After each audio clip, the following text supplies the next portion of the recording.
Presentata oggi nel corso di una conferenza stampa al Foyer Teatro Pirandello, l'ottava edizione del Festival Internazionale della Danza e delle Danze, in programma il 4, 5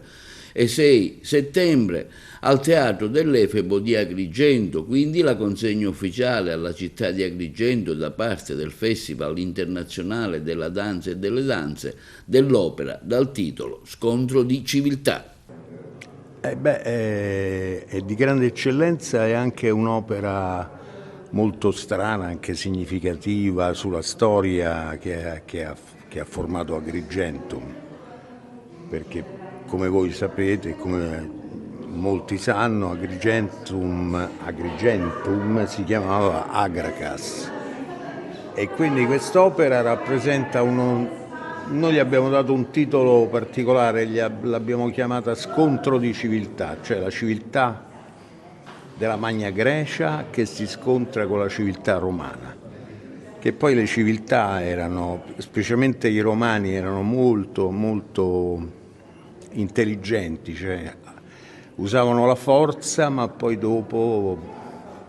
accettavano tutti, cioè era una democrazia. Una vera democrazia, e quindi questo ci ha ispirato a fare quest'opera con dei simboli particolari che rappresentano esattamente quella che era la potenza, diciamo la forza della potenza greca, e la forza della potenza romana. Io penso che questa terra rappresenti tutto un insieme di forze e di magie che ci sono state tramandate dalle culture sia greca che romana. Allora, siamo ad Agrigento, in un luogo ricco di stratificazione di civiltà e di storie. Quest'anno c'è l'ottava edizione del Festival della Danza e delle Danze, per la prima volta in questa sede. E il maestro Enrico Manera e Cleonice Gioia hanno dedicato un'opera pensata e poi donata a questa città che si intitola Scontro di civiltà.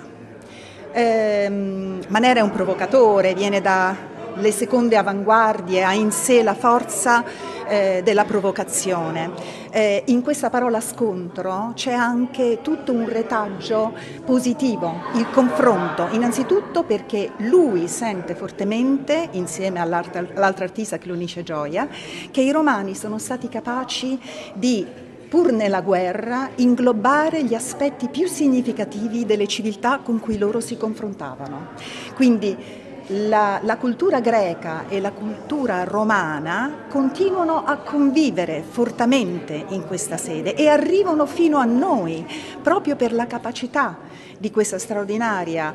civiltà, questo straordinario popolo che era l'antica Roma, di sapere inglobare, di saper valorizzare quelli che erano gli aspetti culturali ma anche giuridici, sociologici, l'artigianato di varie culture. Quindi in questo scontro c'è un confronto. Simbolicamente ci sono la romanità e la Grecia che si confrontano in due icone che sono due guerrieri, due eroi svuotati di presenza umana perché rappresentano lo spirito di quelle popolazioni e arrivano fino a noi. L'opera è pervasa di segni anche assolutamente moderni, contemporanei, e raccontano il dialogo che continua ad esserci con la nostra contemporaneità.